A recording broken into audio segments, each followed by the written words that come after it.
We are live. It is MLK Jr. Day. It's also Dolly Parton Day across the state of Tennessee. Do you have a favorite Dolly Parton song? Real quick, Mason and Sam, real quickly, your favorite Dolly Parton song. I'm going to go really lame and go 9 to 5. Well, now I have to check my playlist. Okay, well, very good. I'll take over. What's your favorite? It's like my go-to is Jolene. It's one of my favorites to be covered, but she does the best doing it live. It's so good. So your favorite is Jolene? All right, very good. I will always love you. Her version of that song. Oh yeah, that is a good one too. That is a good one too. And here's the thing. Then I'm going to move on to what is going on in Minnesota and all these other things. But I do want to acknowledge that Governor Lee has designated today as, I guess, Dolly Parton Day in Tennessee. I wonder if it's controversial because, he did it on MLK Jr. Day, which is, of course, so, I mean, our people, I don't see anything controversial about that, but I'm sure that there's other people out there that would find that controversial. But you know what? There's enough of the day to go around, I would say. And so for Dolly Parton, happy birthday to you. And of course, on the same day, we do talk about the legacy of Martin Luther King Jr. It's interesting in the news, and I'm going to get to this, and I covered this extensively in the 5, but I'm going to have to revisit it. But one of the big stories this morning is that a bunch of activists crashed a church in St. Paul, Minnesota, as they were in the middle of a service protesting ICE. And so I find it epically sad that, on a day before Martin Luther King Jr., of course, he was a pastor, you have these people disrupting a church service. So we'll talk about that and a whole lot more straight ahead. Super Talk 99.7 WTN. I want to get into just very quickly James Carville, because he is all over the place. And I want to sort of disabuse you of any notion that James Carville has any real credibility at this point. But let's be honest. This is a guy who said that Kamala Harris was going to win the election. So all over the headlines today, even the Daily Mail, and you would think that they would know better.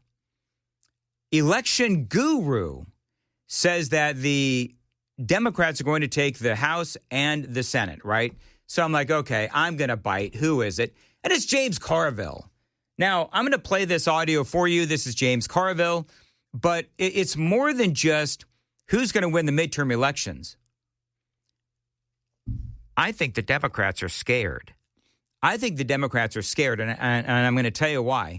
Because Carville actually unleashed a new conspiracy theory in the midst of all of this. So this is James Carville, Fox News, along with Kayleigh McEnany. I'm looking at the 2026 elections, and frankly, it's going to be a wipeout. Your viewers need to know that the Democrats are going to pick up at a minimum 25 seats, maybe as high as 45. Wow. In all likelihood, the Democrats will carry the Senate. So, and I think we're shaping up very well for the 2028 election. So that is James Carville.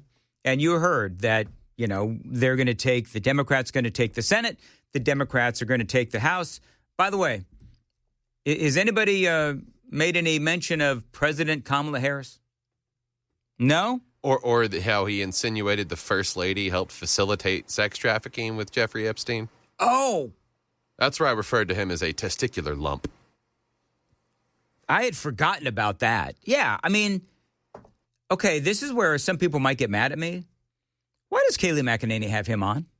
Like, does he really have any kind of credibility anymore? Maybe with the Depends diaper brand. He is always wrong. And he says, and he had to apologize for that. Remember that whole thing? He had to apologize for that. So I don't know why she's got him. Whatever. You know what? He's often been known to be wrong. So Kayleigh McEnany was clearly surprised by what he said. So this was her response. Yeah, so 25 to 45 seats, that's a bold prediction. And you are crushing my prediction on the 5, which was that Jessica Tarlov would have an unhappy night and Republicans would overperform, which I still believe. The trend lines are very good, James. When you look at inflation coming down, when you look at GDP, you think an economic revival that I think will come cannot demolish the trend you're seeing? Well, I guess anything is possible. Why is Trump trying to call the election off? So that is James Carville saying that Trump is going to call the election off. So I guess my question is, has anybody seen Donald Trump wanting to call off the election, the midterm elections? So I guess my question would be, she presents him with I thought that, Kayleigh McEnany, she made sense, right? Throwing down some solid economic predictions based on what we've seen. James Carville says, oh, no, just forget about all that. No, Donald Trump is going to call off the election. In other words, I believe that he understands that the economy is actually looking pretty good. And we have a lot of positive economic indicators. I mean, inflation is slowing down, GDP. I mean, I don't need to go through all the things today. I've done that plenty. You're either convinced that the economy is looking good and has some positive points going on right now, or you don't, whatever. But he goes down the road of Donald Trump calling off the election. So remember that this is something that Gavin Newsom keeps talking about too, where he's like, I promise you, I swear to blankety blank, Donald Trump is going to call off the election. We won't have a midterm election. We won't have an election in 2028. And so then I'm like, okay, so what are you going to do when we end up having a midterm election, Gavin Newsom, or Democrats who are saying out there, James Carville, that we're not going to have these elections? Of course we are. And so I guess my question is this a new conspiracy theory that the Democrats are really going to unleash, saying this on Fox News? The first question every Republican candidate will have to answer, will you agree to have an election in November 2026? Because Trump has said he doesn't think we even need one, hinting to the fact that he's going to try to call them off. So we can agree. We might disagree on who's going to win, but I think you and I can agree we got to have the election, right? I don't want to keep cursing, and I'm not going to. So I'm going to say arse. This guy's a pompous arse. And I don't think that he really has any real facts to back up this complete, utter line of BS that he is spewing right now. And by the way, Donald Trump has literally talked about the midterm elections. So if we weren't going to have a midterm election, then why would he be talking about it? Why would he be endorsing people? Why would they? Thank you, Sam. Why would he be endorsing people? James Carville. I think the important thing is to have it. No doubt. Trump agrees with that proposition. Trump talks in jest, as one person said, take him seriously, not literally. I think he might have said that just to trigger you, James. Well, maybe so, but it would be a good idea if he'd clean it up, and it'd be a good idea if every Republican candidate who ran for every office would be asked, are you committed to have an election in November 2026? You know what this is, right? This is trying to distract from the policies of Trump. Because now that, and I'm air quoting this, folks, election guru James Carville is out there calling for Republicans to be asked if there should be a 2026 election. Of course there's going to be a 2026 election. Donald Trump is not out there saying that there shouldn't be. So for Carville to try to put this into play, they clearly don't want to talk about the things that Donald Trump is doing that have been really, really good. He's done a lot of really good things. Now, we can talk about the polling that shows that, Trump is not doing very well in the polling. You know what? Shoulders up around my ears. We'll have to see ultimately what happens in the midterm elections. But we have a lot of really positive data points. And so for me, James Carville, if that's where they're going, that's where they're going to go. But we're going to lead with policy. That's what we're going to lead with. We as conservatives are going to lead with policy and let the chips fall where they may. So let's talk a little bit about what needs to happen heading into the midterm elections. And the SAVE Act, Speaker Johnson and Steve Scalise, they're all about passing a better version of the SAVE Act. Now, what does the SAVE Act do? It requires both photo ID and citizenship to vote, with the goal of lighting a fire under the Senate GOP. That is what needs to happen. That is what needs to happen. And here's the thing, is that, and I played some Hakeem Jeffries audio earlier, and Hakeem Jeffries audio was him basically saying, yeah, you know what? Not only are we going to fight Donald Trump politically, but we're also going to try to impeach him. Oh, and by the way, arrests are also not out of the question. So this is Steve Scalise, a Republican out of Louisiana. He was on Fox News talking about the importance of the SAVE Act. Over to the Senate to give them even more incentive to go protect the sanctity of every American's vote. And that is the SAVE Act plus a picture ID requirement. Look, you can't even get on an airplane. You can't go to a bar tonight without showing a picture ID. Yet there are people in many states where the states actually have laws saying you can't show ID, which is a recipe for fraud, for stealing your vote if you're voting legally, so that somebody can come behind you illegally in another country and actually vote and steal your vote. Because if somebody's voting illegally, they're stealing your vote. I mean, that's absolutely right. So if, you want to talk about, with James Carville, if you want to talk about Donald Trump stopping the elections or stealing elections, which is what the Democrats have often said, let's talk about what the Republicans are accusing the Democrats of. And we know that it's true, which is rampant fraud and having all of these illegal aliens be allowed to vote or get all of that congressional power in the House of Representatives. You know, their power is based on population and representation in these big cities. You count the illegal aliens, and then guess what happens? They get more representation in the House of Representatives. So I really love how the Democrats are trying to talk about how Donald Trump is going to stop the election. Literally, James Carville and Democrats, your side is trying to dilute the votes of Americans that are here legally. And that's what Steve Scalise is saying.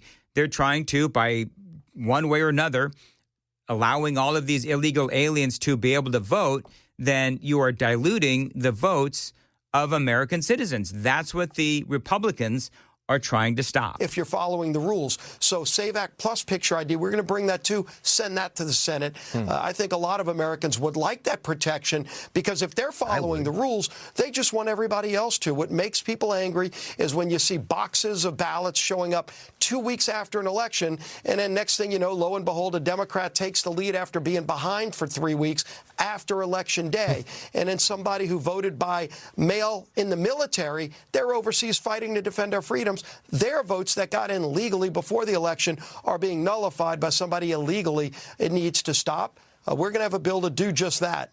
All right, so we'll see what happens. You know, if it passes the House of Representatives, we'll see how it goes in the Senate. Some people are saying that it will not pass the Republican-led Senate, which would be absolutely criminal unless there's some sort of a reason the Republicans would give why they would not vote for free and fair elections.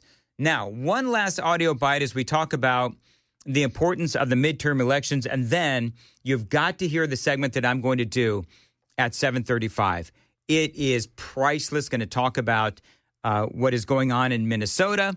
Will we ultimately send in those 1,500 troops?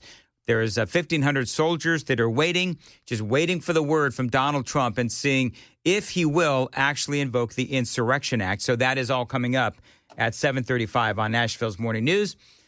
We do have audio from Chuck Schumer, and he is saying, oh, yeah, you know what? All of those DOJ cuts that were very popular with Republicans. And by the way, I believe that the DOJ cuts were also popular with the American people because we saw where that money was going to.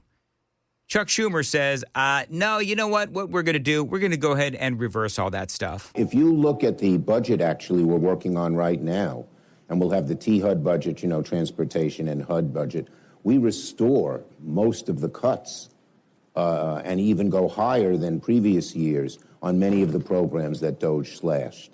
When I met our nominee for HUD. Sesame Street in Iraq? You're gonna start continuing Sesame Street in Iraq?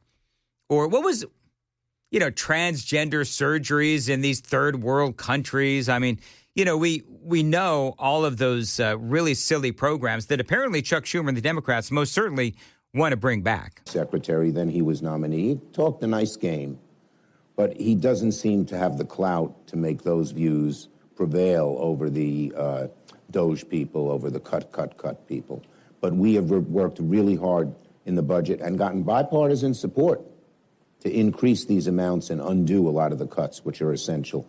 So there you go. That is Chuck Schumer. So there is a lot at stake in the midterm elections. It is 7:23 on Nashville's Morning News on Super Talk 99.7 WTN. It is Dolly Parton Day across Tennessee. It is also MLK Jr. Day as well. So, by the way, coming up at 8:35, we have had a major development in Rikers RC plane in the tree at Charlie Daniels Park. A major development. I was actually surprised that so many people were curious about Rikers RC plane up in the tree. I actually not so affectionately started calling it the plane-eating tree. Because, in Peanuts, you had the kite-eating tree, if I'm not mistaken. And so there's been a development. Can't wait to tell you about it at 8:35 with Chris Hand and the Crisscross Handoff. Now, Don Lemon made the news last night. Big news story today. Although, you know what's interesting? CNN not showing this story of Don Lemon and inserting himself into the whole Minnesota situation. So, first of all, there are 1,500 soldiers that are basically waiting for Donald Trump to call for the Insurrection Act. It is really, really cold in Minnesota. We have Governor Walz. He's going to be calling in his National Guard. The Minneapolis mayor, the Greg Fry there. We will not be intimidated by the Trump administration. And meantime, you have all of this chaos that is going on. So Don Lemon. Now, realize this has been going on for like about a month now, 3 to 4 weeks. All these protests have been going on in Minneapolis. And so Nick Shirley has already been to Minneapolis and Minnesota for, at least a couple of weeks. Don Lemon finally decides that he's going to go to Minnesota.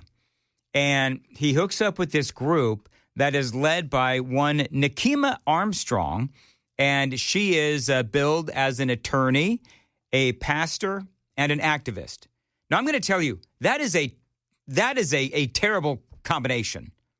Pastor, and I have nothing against pastors, but when you couple that with attorney and activist these days, and they decide that what they're going to do is they are going to go into a church and interrupt a church service. I'm going to play you this audio real quick. This is Don Lemon, and he is interviewing one Nikema Armstrong. Tell us why you're doing this. This is Operation Pull Up, more of a clandestine operation. We show up somewhere that is a key location. They don't expect us to come there, and then we disrupt business as usual. So that's what we're about to go do right now. And that's exactly what they did. They decided that they are going to go in. Now, it is important for you to understand, because this is going to come up later. Don Lemon, later on, in defending his actions, Don Lemon said, I didn't know what they were going to do. Well, you did, because you just interviewed her before you followed them into the church. And, of course, they did end up going into the church.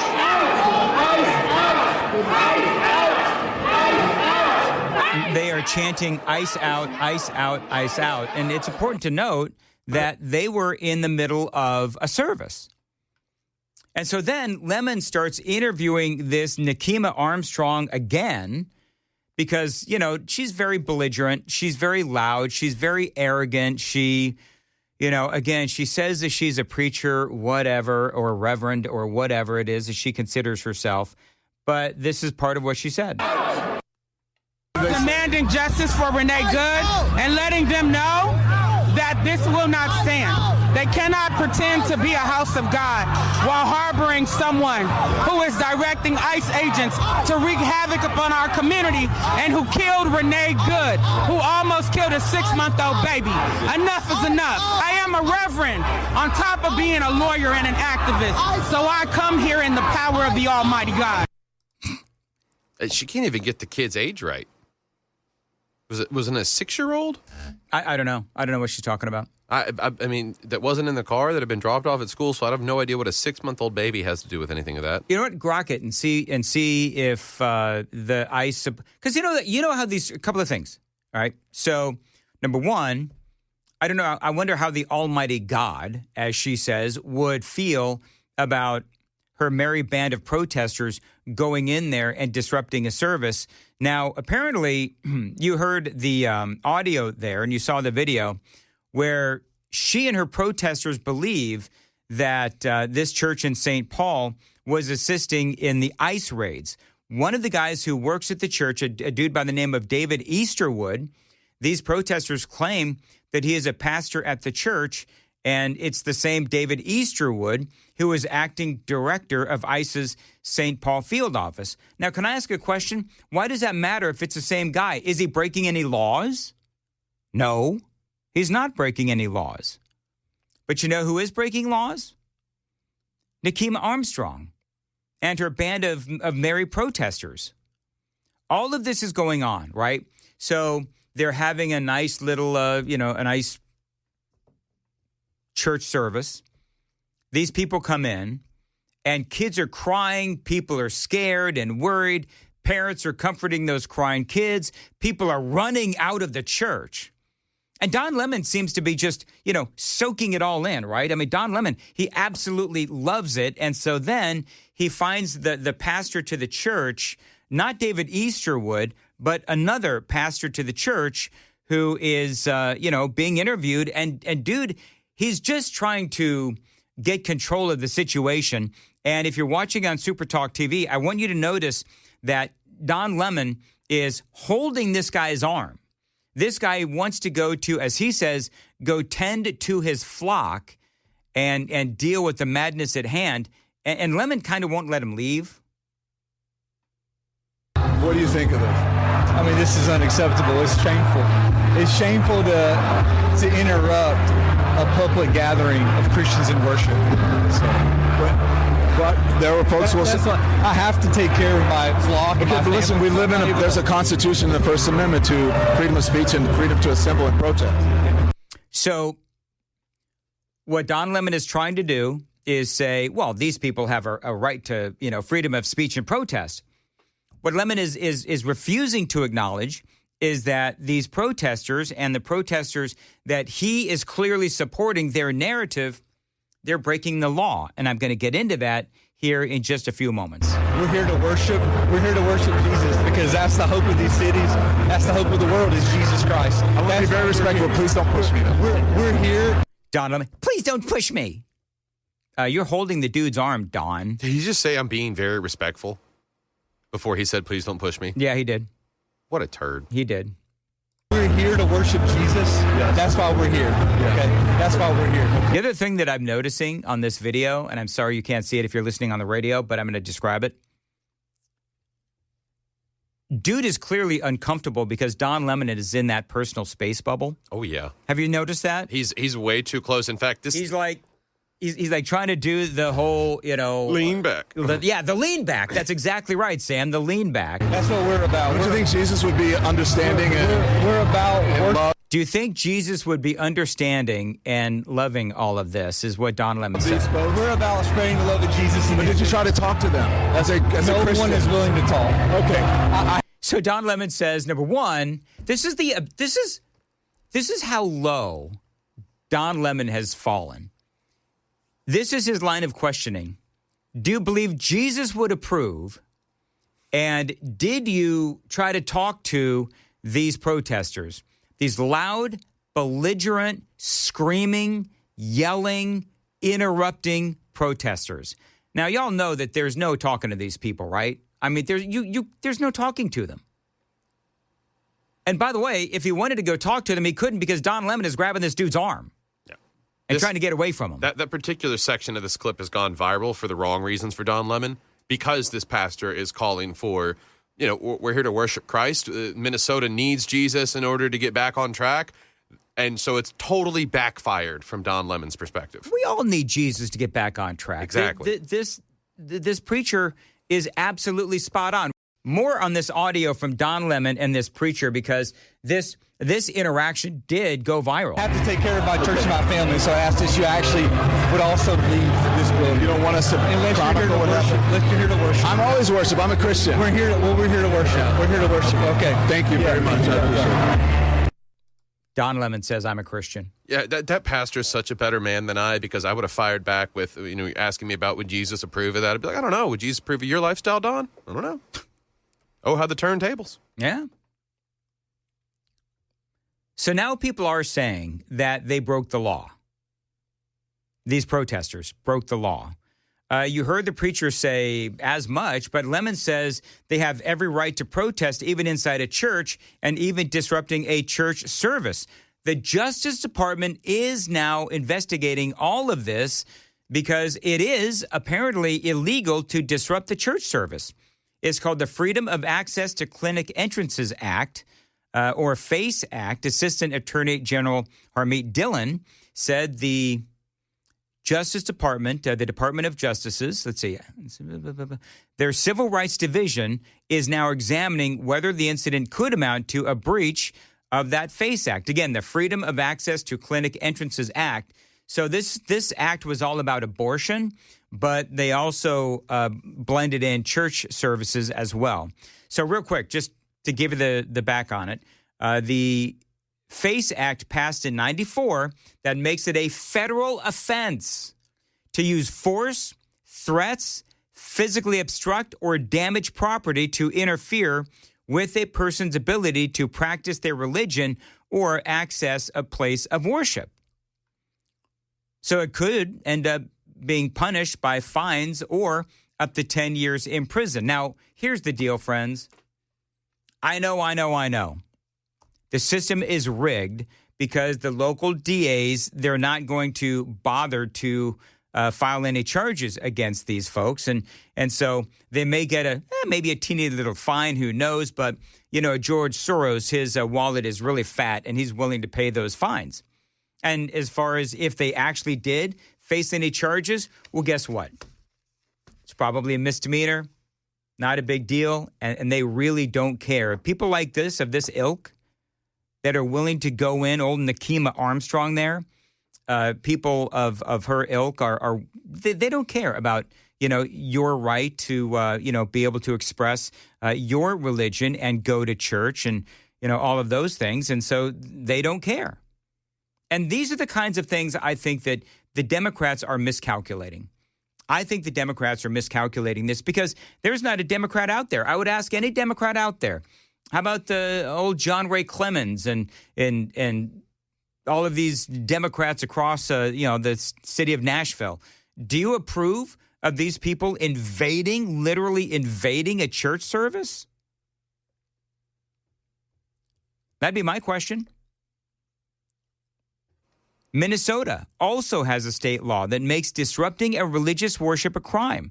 Minnesota statute 609.28 specifically criminalizes interfering with religious observance, and it applies directly to situations where protesters disrupt a church service. Department of Homeland Security then calling out Tim Waltz and Jacob Fry, saying they're responsible for whipping these mobs into a frenzy and then allowing them to run rampant. I like what Kristi Noem said. We're not going to be deterred. ICE is not going anywhere. Do you know who has the patience of Job? Nick Shirley. I was watching more videos of him over the weekend.